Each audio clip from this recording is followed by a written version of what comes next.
You're listening to Truly Unruly with Marcus and Jessica Trufant. Welcome to Truly Unruly, y'all, with Marcus and Jessica Trufant.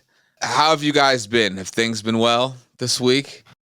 I don't know. I mean, we're still at are we at the beginning? We're close to the middle of the week. There's always some foolishness going on. I know. I'm but like, we make it through. there's every day. It's 5 something. different people to account for. Yeah. And we usually exclude ourselves from that. So we kind of don't matter while the kids are going through their drama. Yeah. And drama, I mean, just daily stuff, school and activities. And yes. We had a full weekend of activities, actually. yeah, kids are busy. But we still here. We still standing. We are still strong together. I'm reaching my hand out for the people that can't. We're not both I'm still out there strong. by myself. If I was Nor drowning, are we both still standing. I'd be dead right now. Only one of us is. Oh and my now God. I take it back. Too late. Oh, No. whatever. Ow, that hurt my shoulder. All right. Well, today's topic, guys, is comes from a conversation that we had a few weeks ago about. Well, we had got comments, I guess, on a clip that we posted, and then we got some DMs, and then I actually personally got some text messages. And when we were talking about the thing of, black men wanting black women, but black women not wanting the black men because they act too white or whatever. So did we talk about that? We talked about it briefly. About dating outside of your race, right? But because they act too white. Well, that was just a snippet, of what the show about. It wasn't the whole show, but it was just like we talked about that comment. Yeah, we did. Oh shit! All right, cool. We did. Go. So the question of today is, why is it when black people have certain interests, it's considered acting white?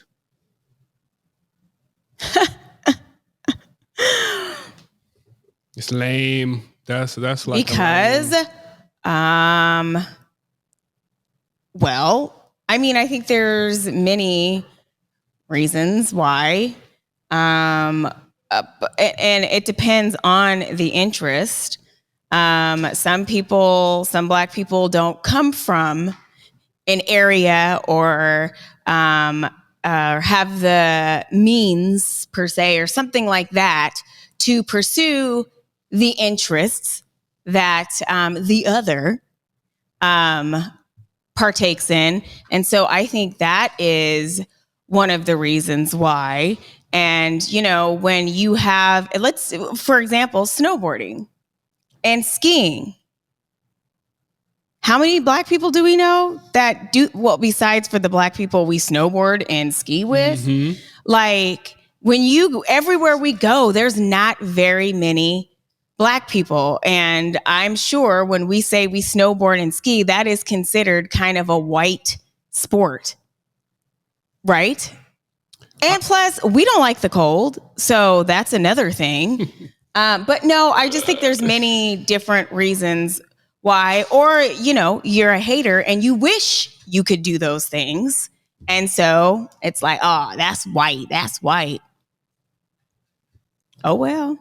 Yeah, a lot of that's true, Jess. I agree with a lot of that, but it's just what you're exposed to, right? Yes. We talk about, I know on the last show, we talked about people that may talk white or what's perceived as white or not sounding black enough or doing black stuff, right? It's about your environment, what you're exposed to.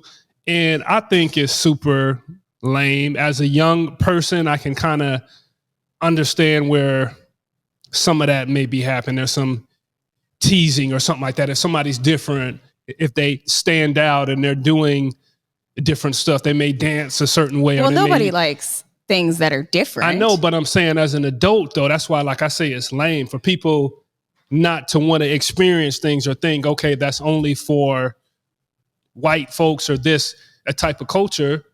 I want to experience stuff. I want to do stuff. I want to be able, I don't want to put myself in a box, right? So, right. Yeah, but I just think it's lame, though. We were exposed to it by a white person. Still, though. So it's like you don't get a bunch of, maybe but in it doesn't other make us states. Again, The Pacific It doesn't make North, us less than, though, is what I'm trying it doesn't make to get us at. less than. Right. But especially in the Pacific Northwest. I know last week I got on Instagram for a second and people were, men specifically, I don't know why men just hate themselves so much that they got to just project that fucking hate onto me. But they were talking about how that's not the case and this percentage, and not really percentage, but it's not like that everywhere. Well, guess what? It is like that in the Pacific Northwest. And in the Pacific Northwest, you don't see a bunch of black people doing a bunch of what makes something white? And that's my point. Wait a minute. What and as makes something adults, white? That's the as a black $1,000 community, question. yeah, we shouldn't be saying that, or we shouldn't stand for that unless it's kind of jokingly when you talk about things that are going on, maybe some type of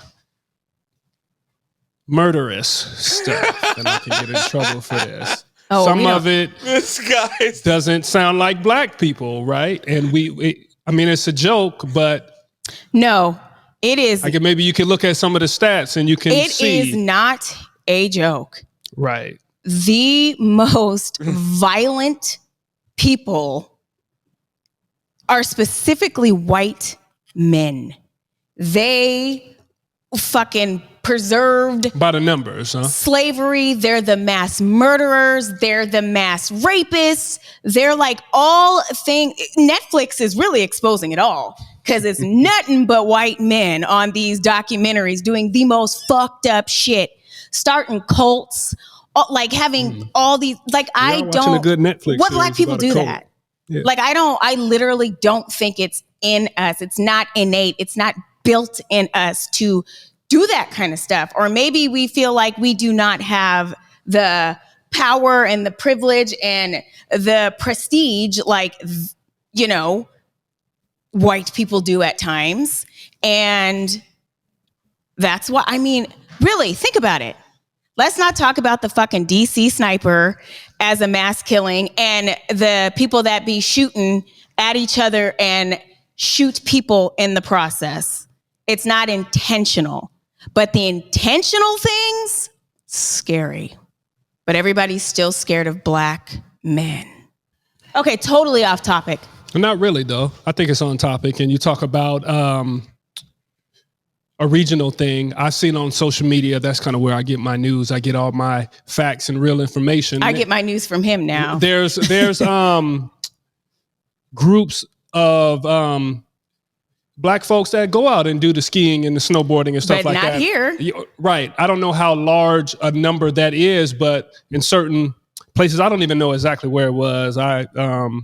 It gotta be, I don't know. I'm not sure, but it was groups of black people going out and doing the snowboarding, doing the skiing thing. If they can do it, kind of we can do it type of energy as well. So that's why I'm saying as grown folks, as grown black people, we should not be saying, okay, that's a white thing and we can't do that, or we can't talk to this person, or this person isn't cool because they're doing stuff that's outside of the black community. I think that's lame. Well, that's super lame. And you're missing out on a lot stuff of like that is expensive, though. You have to keep that in mind. That's another reason why you don't see black people in, especially I talked about this with my friends, competitive sports, unless it's football and basketball with young black boys. You do not. The amount of black people that you see in competitive cheer, competitive soccer, competitive dance, even baseball too is pretty expensive. It is far and few between. So your socioeconomic status has a lot to do as a black person with what you're exposed to, with what you do. But if there's two black families or two black people there and one person has the means or they're exposed, the person that's not, you put them on. No, should not. Yes, you do put them on and you bring them with you, but the person that's not should not feel like, oh, they're doing a white thing or they're doing something that's outside the black culture. That's the wrong way to think about it. That's well, what do you think white people say? It don't matter what the white people say. What would be like a black thing? I'm talking about the black on black. So hate. So there's a couple things I want to dissect this.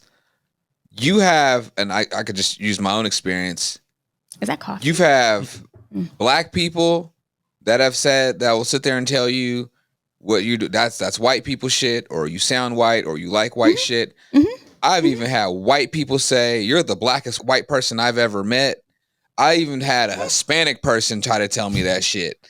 And so my argument is, what I get pissed off is when somebody tries to tell me, or even someone else, like what it is to be black or what their blackness is, especially non-black people that do it. Because I'm like, how do you know what blackness is?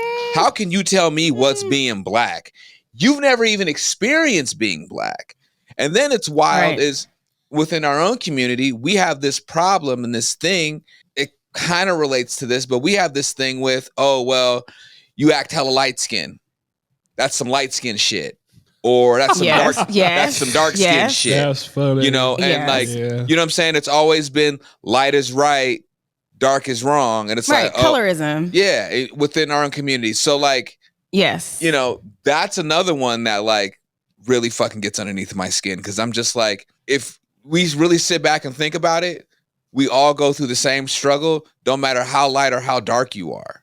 You know what I'm saying? Now that people will say, oh, well, you know, if you're light skinned, you might get treated different, or you might, you know, white folks might treat you different because you may seem non-threatening or whatever the case may be. Facts. But at the same time, you still black. You know what I'm saying? And you're still black. You're still black. I don't know. The drop of black rule. That's it. And so in the Northwest, and, you know, as myself being someone that's from the Northwest, I grew up snowboarding. I grew up doing all that shit. And I think I was just exposed to it because there was nothing else to do in the wintertime, you know? And so, you know, it would be some of my Jewish friends or other friends. Their parents were like, oh, we're going up to the mountain. You want to come with us? Okay, cool. We're going up to the mountain. My mama and them ain't doing that.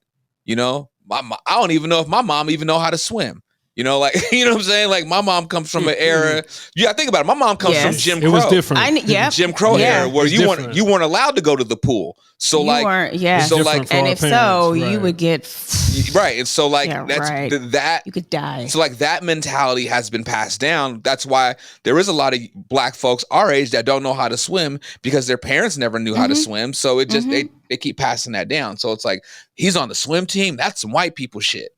And it's like, now but it goes right back to the exposure, Kale. I mean, exactly what you was talking about, that your parents and your environment, man, and what's even allowed or talked about. I didn't even think about going skiing or going snowboarding as a kid. It's not something that was even on my radar because it just wasn't, right? It wasn't even something we talked about. First of all, Kale, I can't believe your mom let you do that. I would get invited. My parents would be like, fuck no, that is dangerous. Keep your punk ass home. And funny about being exposed, my aunt was a ski instructor and I did not do any skiing or snowboarding, had no interest until I was an adult. But yeah, my aunt was a flipping ski instructor. Black people don't do that. How long did she do that for? Years. Wow. Years. Wow. Yeah, she would drive up to the mountain and don't know where, and ski. I mean, it's just like now how like in the black community, how a lot of us have picked up golf. Like golf is now a real big thing in the black community. You would have asked brothers pre-Tiger Woods if they were playing golf, they look at you like like you were crazy. But I think that's another thing is that we saw someone that looked like us that was really, really good at it. So it was like, oh, well, shit. All right, I'm going to go try to play golf now, you know? And I feel like for a lot of these things, that's what it takes. It takes to see that one person that looks just like you and you know, like, oh, okay, like, man, we out here. Okay, I'm going to go skiing now. I'm going to go snowboarding now, you know? Like, I used to skate. Like, I skated a bit. I BMX'd a bit, you know? And I was a kid that was running down Rainer Avenue on a BMX, jumping over stuff in the hood, like on my bike, you know? But, like, to me, it wasn't like, oh, well, it's a white people thing. The shit was fun. You know what I'm saying? Like, you know, so I don't know, man. I just think that as people, we miss out on a lot of really, really fun shit because of not being exposed to something or being exposed to it, but not wanting to do it because you're afraid that your peers are going to judge you for doing it. Right. So, and I think that's a big part of it too. White? What's cool and what's fun? It's almost like, okay, you're a nerd because you get good grades type of thing, right? If you want to go out and you want to have fun, and again, especially as an adult, you should not be letting another adult make you feel a certain type of way because you want to go out and you want to live life and you want to try some new stuff, right? They wish they could do it, though. I know. It comes from a place of insecurity. Like, if you're going to pick at somebody about that, that's true. Don't you wish? But there's some people that's probably like, all right, and just like you said, your peers or your people who are around, you really just don't want to do things because you don't want to be made to feel you don't want to less than feel weak or feel like a nerd, feel like a square, right? Mm-hmm. All right, I'm still cool, I'm still hip, I'm in the hood, I'm doing it like this. Yeah. So that's why I never did my work, because I didn't want to be labeled as a nerd. You know what's weird is I didn't. Shameful. It is terrible. I didn't experience that until I started going to public school my sophomore year in high school. When I started going to public school my sophomore year in high school, and even as myself, someone that came from the neighborhood, like, I still did my shit. You know, like, I want to, like, I don't want to be stuck in high school. Like, I want to be done with this shit. So I'm going to do my homework. I'm going to do my shit. But it wasn't until I started going to public school that I saw that dumb is cool shit. And I never wrapped my head around that. I was like, I don't get that shit. Because even going to like a private school that was with a bunch of hood kids, everyone still got their shit done. You know what I'm saying? Right. So like it wasn't until I started going to public school when I started seeing kids with truancy. I'm like, truancy? How do you not show up? You know what I'm saying? It was wild shit like that. I never wrapped my head around that. Even though you went around with a bunch of hood kids, it was still a private school. Yeah. Different environment. Very different education, very different structure, very different motivation. Yeah. Parents are more involved, all of that kind of stuff.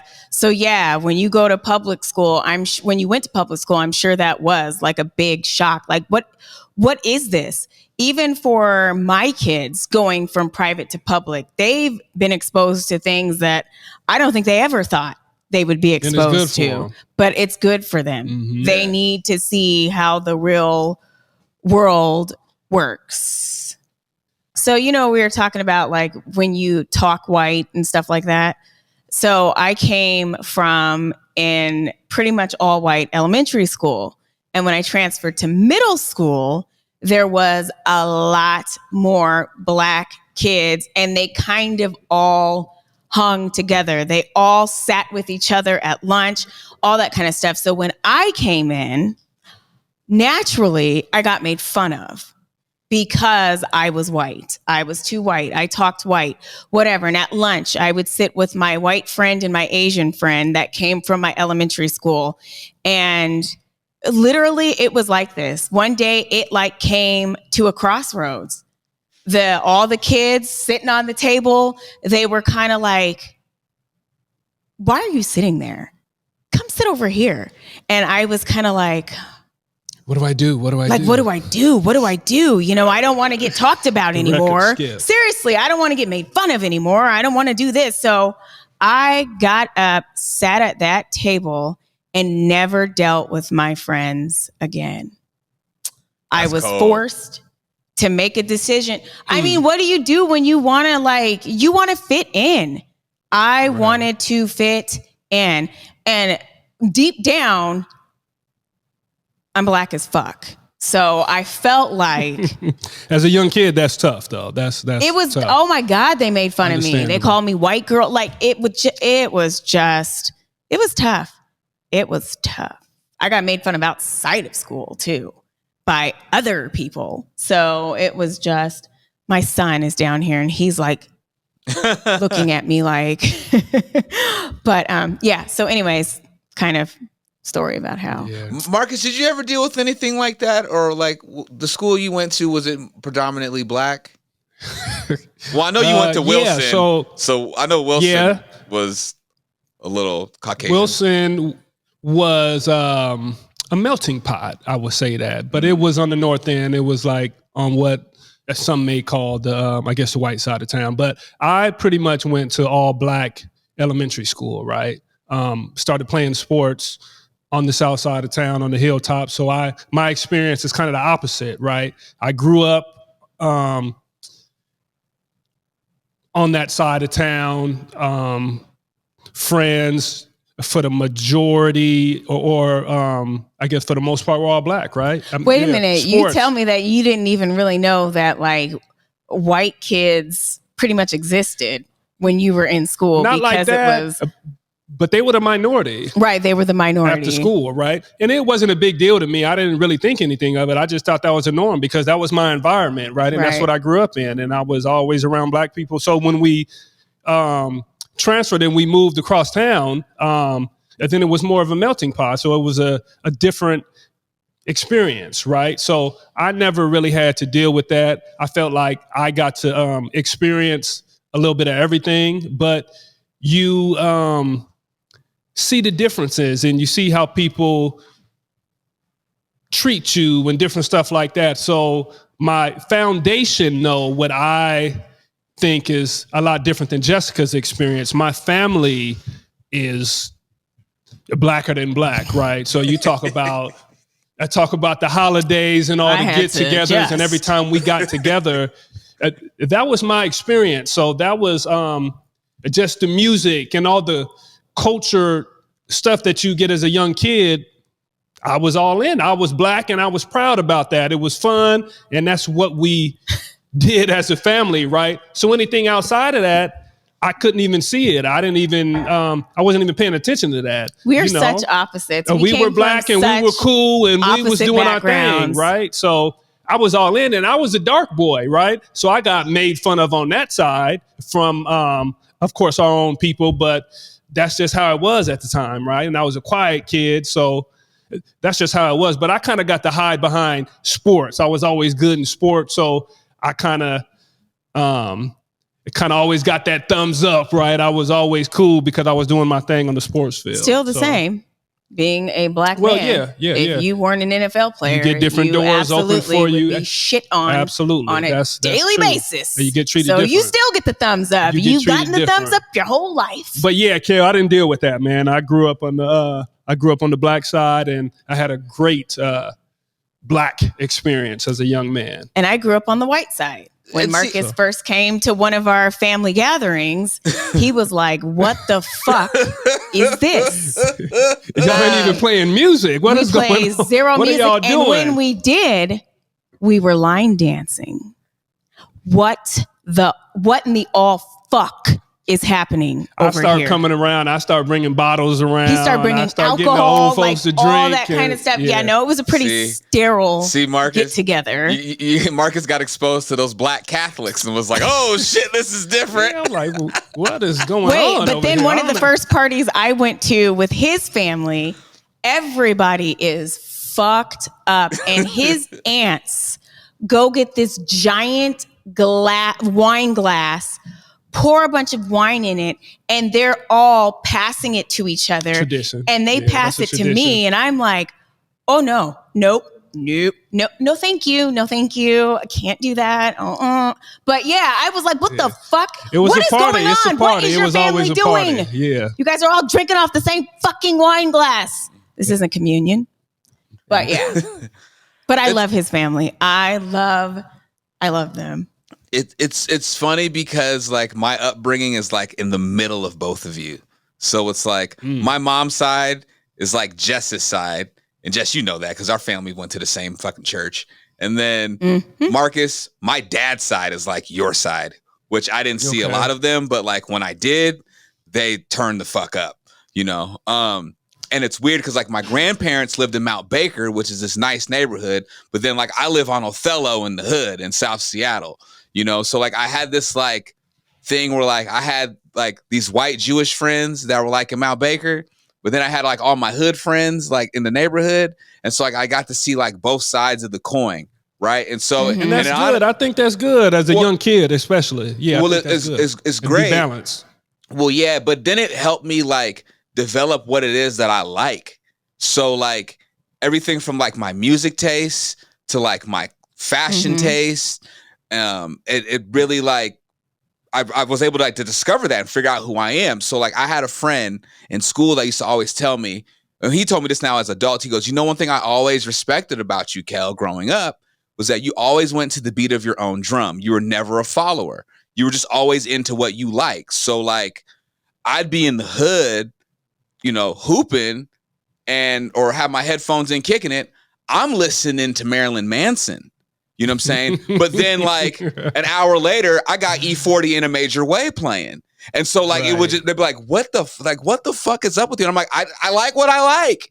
You know what I'm saying? So like, it's always, that's how I always figured out, what I like and who I was. And so I just feel like my point is for Black folks to just expose yourself to things. Like, don't hold yourself back of like, well, I don't like rock music. That's white shit. Motherfucker, we created rock music. You know what I'm saying? That Black people, we started that. You know what I'm saying? Like, just get educated. Yeah. Yeah, just educate yourself and expose yourself to more things, because you fuck around, you might, oh my God, I fucking like this. Like, this is actually cool. This is actually hella fun. It was my white friends that really got me into playing golf. Like, I wasn't playing golf before. And it wasn't until I got here to Vegas and my white and Hispanic homeboys are like, bro, you don't play golf? And I'm like, no. And like, now I've been playing golf like a madman. Yeah. Like, what are you doing, dog? Like, you live around 12 golf courses. You need to fucking play golf. I'm like, oh shit. And now it's my fucking favorite thing in the world to do. Exposure, man. Again, I grew up around golf. Exposure for the... My mom played golf. She had to, though. I think that's a big thing that...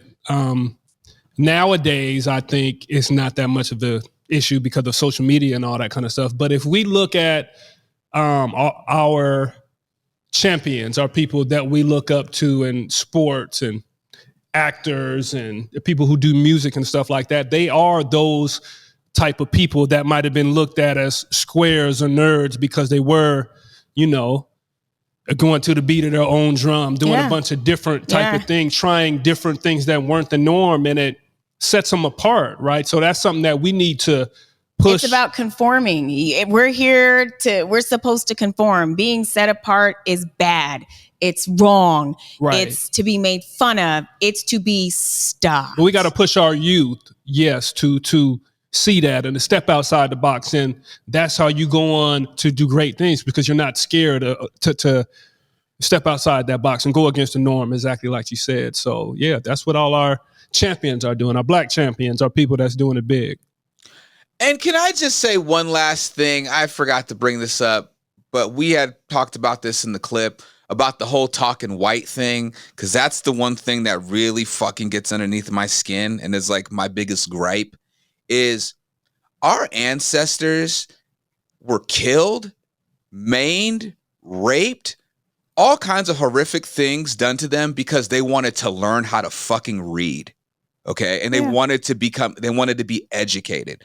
And for the fact that people will sit there and tell a Black person that you sound white because of the way you talk, because you articulate and you speak proper. I ain't from the South. I don't got a Southern accent. I don't talk like that. You know what I'm saying? Like, right. So like and I don't speak Ebonics. Like, I don't talk like that. So to sit here and ridicule someone and tell someone that they are sounding, or they're trying to conform and be a white person because they speak properly, I feel like that is one of the most disrespectful things that you can say to a person, and disrespecting your ancestors, essentially. Because if you think of everything, like I think of like what my grandfather went through in the Second World War, what he went through growing up in New Orleans and Mississippi and wanting to go to school and having to fucking go to school in a church and use a church pew as his desk, and wanted to be educated, and then went on to become a fucking physics professor and be the first Black lead engineer in the Boeing aerospace program. And then you come and tell me that me speaking properly is me trying to be white. Yo, fuck you. Like, that shit pisses me off. Yes, I understand. I mean, I went through that. I was absolutely made fun of for it. However, I don't know if we're disrespecting our ancestors, because even though they were beat because they wanted to read and be literate, that they came from where they had their own language, and the Ebonics or whatever, that came from all of that broken talk from when they were slaves. So essentially we, that is a form of, I can't remember, I read about it. It's a mixture of different things from our ancestors is where the Ebonics and stuff comes from. And so I don't necessarily think it's disrespecting our ancestors. If anything, we have lost our original, language because of conforming to whiteness. Right. Naturally, Black people do not talk white. Or talk like this. I don't believe Black people just walk around, and I don't think it's natural for them. It's environment, though. Well, it's environment, it's how you grow up, and the people you grow up around. Right, it's how you grow up, but I don't think that it was necessarily. It wasn't. White people are the ones that made us feel like speaking in Ebonics or speaking differently was bad. Yes. And so that was going to be my point. Right. And we've adopted the same ideals, and it's sad. You guys are absolutely right. What I'm saying is that those steps of going through Ebonics and things like that are the steps and the catalyst that got us to be able to get to the point now that we can't, that we can speak proper and it's accepted and it's okay. Because it's like, you gotta think about it. It's like there was a time that we weren't allowed to get higher education, right? Like there was a time that white folks didn't want us to learn English. They didn't want us to know the King's English. They didn't want us to know what they were saying about us and what they were planning to do to us. So for us to smarten up, and our ancestors that made it over here on the voyage, which, our ancestors are the strong ones because they're the ones that made it here, they smartened up and it's like, I want to know what they're saying, And so as us being a people that really don't have a home to go back to, like disrespecting somebody for being educated or being able to speak well, I just look at it as just being just fucking disrespectful, because we have come so far from that voyage over the sea to get to this point where we can go to school, we can become educated, we can own businesses, we can play professional sports, we can do all these things, you know what I'm saying? And then still be told, oh, well, you're just trying to assimilate to somebody else. Like, goddamn, what that's all that hard work sounds like that was for nothing then. Right? So you can still be smart, educated, and talk. I don't even know what it means to talk Black, but I know what it means to talk white because that is everything, right? That's the right way to talk. To be honest, and let's be fair, not all white people in all regions are talking as proper as we're making this. This is true too. As well. So you're right. So what I'm gonna say is when you're talking, it is about your education and about how you communicate with people. People have accents from different regions and stuff like that, and that's just their environment. That's how they grew up. It doesn't make them smarter or sound dumb just because in another region it sounds like this. Maybe in the Northwest or on the West Coast it sounds like this. You go down south and it sounds differently. Okay, it's a little slow in the south, but it's down that's south. That is a stupid way to think. That's not true. That's not how it works. So it's but it is how it works.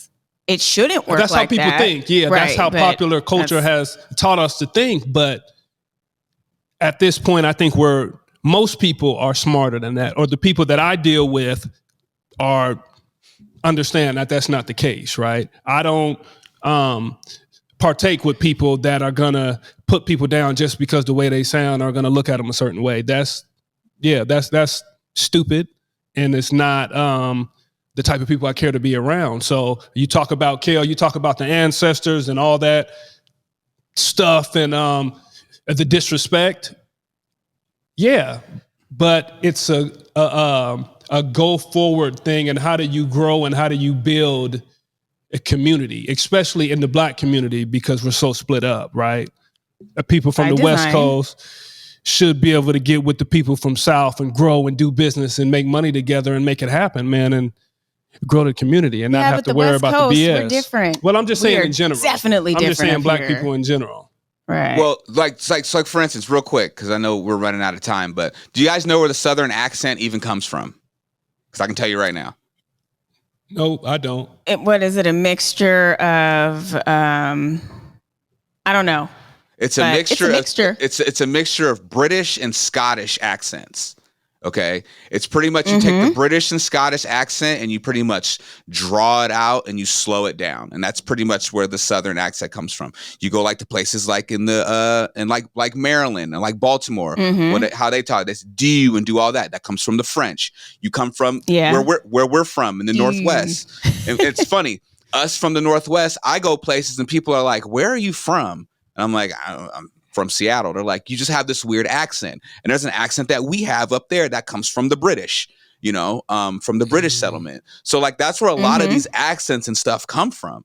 So like to sit there and ridicule somebody of how they talk because they don't talk maybe with a certain accent or don't have a certain dialect that you may predominantly hear in highly concentrated black areas in the country, like your accent comes from white people. Like that's the reason you even have that. Funny. You see what I'm saying? We went to Jamaica and the girls, they was playing with those girls and the Jamaican girls was telling our girls, we love your accent. Right. They were like, we love your accent. And they were like, oh, wow, thank you. Right. I don't know, but I don't think all accents. I think there's parts of white people in accents because again, we had to conform, but I still think some of the whatever. Some of it, I read about it. I can't remember what it said. But yes, there are that's like in what part of like the Bahamas or something where they speak French or it's because of the colonizers and making you speak that language and all that kind of stuff. But yeah, so it's a mix of African and that's where that stuff comes from. Because the people that were brought over from Africa that live in the Caribbean, and slaves, they mix their native language with British, French, Portuguese, all of that kind of stuff. All of the colonizers. Yeah, I mean, my grandma was Creole, and my grandma spoke broken French. My grandfather spoke broken French. I got Afro-Cuban roots, so I know exactly what you mean. Like, I get it. I feel you. This is just one of those topics I feel like that we can go on for hours about, and I just think until we understand that we all we got. We gotta chill. We're all we got, but we cannot shit on each other at the same time. Be open to other people's differences. That's the thing, right? Right. Everybody don't have to be the same. Everybody don't have to sound the same or do the same shit. And no matter how white you may talk or however hood you may talk, the first thing that speaks for you is your skin color. So that part. Cool. All right, y'all. Good conversation, man. Truly Unruly, Marcus Trufant, Jessica Trufant. My name is Kel. Listen to us on your favorite podcast platform. And of course, like, subscribe, leave a review. Catch us on YouTube. Also, if you want to catch the visual, listen to us also on Converge. If you want to follow us on social media, you can follow us all things social at trulyunruly_podcast. And if you have any questions that you would like for us to answer here on the show, email us trulyunrulypodcast@gmail.com. Boom. Word. All right. Cool. Till next time. Peace and much love.